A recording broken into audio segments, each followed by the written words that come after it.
राम राम राम राम राम राम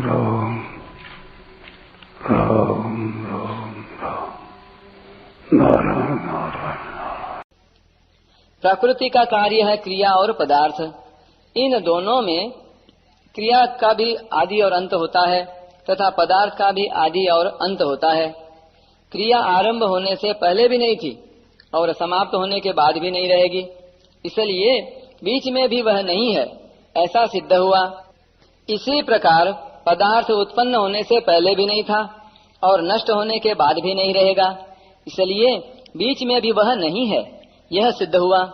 क्योंकि यह सिद्धांत है कि जो वस्तु आदि और अंत में नहीं होती वह मध्य में वर्तमान में भी नहीं होती।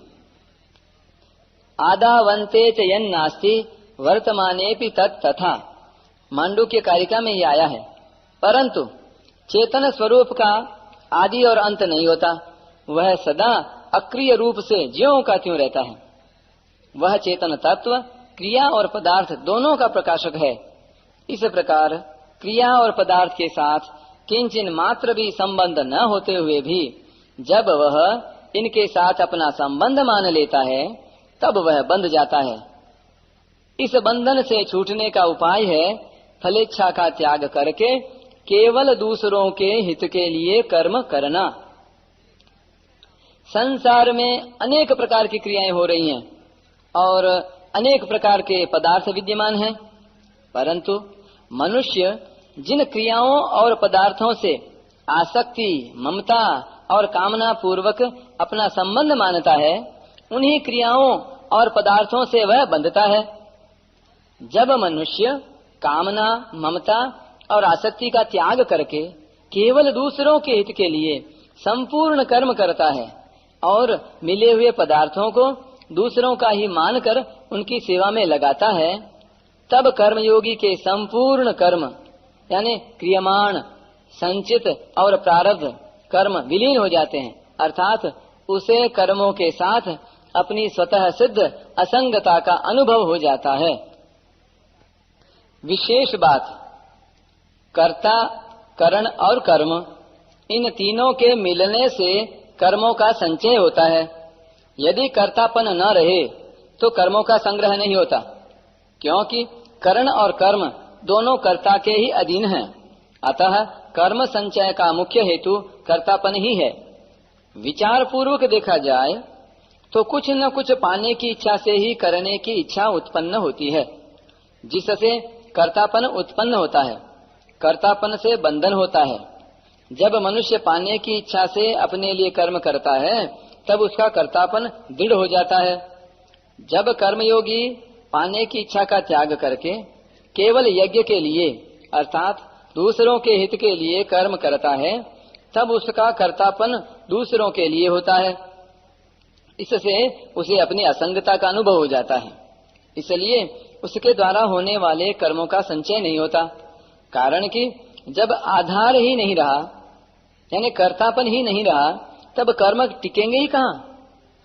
कर्मयोग में ममता, मेरापन का त्याग और ज्ञान योग में अहंता का त्याग, मैंपन का त्याग मुख्य है।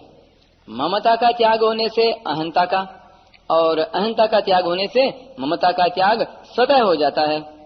इसलिए कर्मयोग में पहले ममता मिटती है, फिर अहंता स्वतः मिट जाती है, और ज्ञान योग में पहले अहंता मिटती है, फिर ममता स्वतः मिट जाती है। इस पर एक टिप्पणी, अहंता के साथ भी ममता रहती है, जैसे मेरा अहंकार।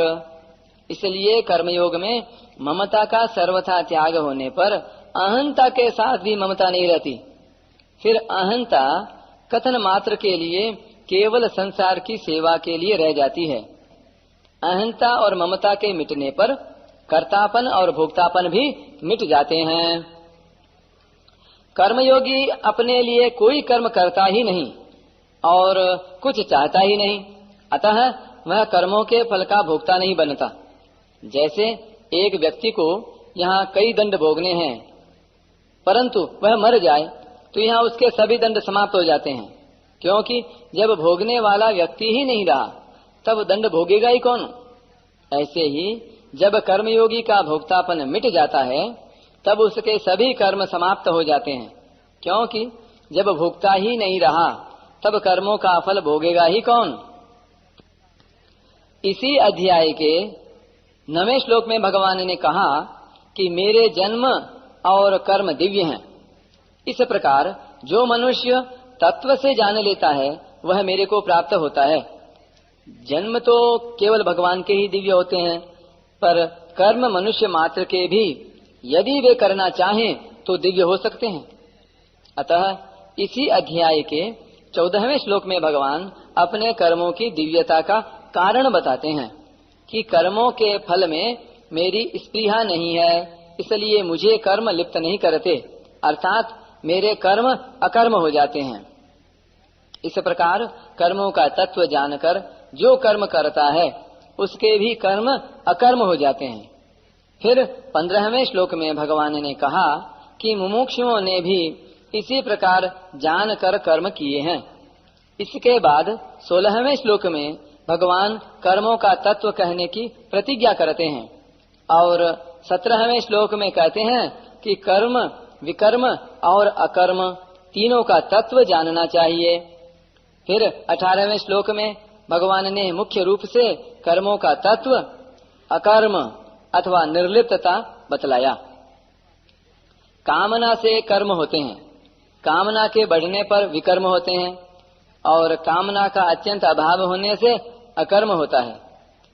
मूल में इस 16वें से 32वें श्लोक तक के प्रकरण का तात्पर्य अकर्म का वर्णन करना ही है।